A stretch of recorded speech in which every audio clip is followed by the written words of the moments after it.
Сәлеметсіңдер ме оқушылар? Бүгінгі сабақтың тақырыбы: сенің неше досың бар?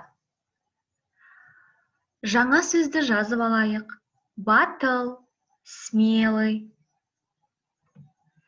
Тыңдалым оқылым тапсырмасы 70-ші бет. Мәтінді оқы. Менің 4 досым бар. Олар жақсы дос. Қанат менің ең жақын досым. Ол батыл. Жазылым тапсырмасы. Екінші тапсырма 71-ші бет.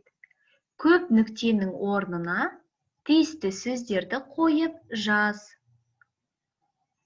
Қажетті сөздер: батыл, аты, ақылды, ең жақын, күшігі.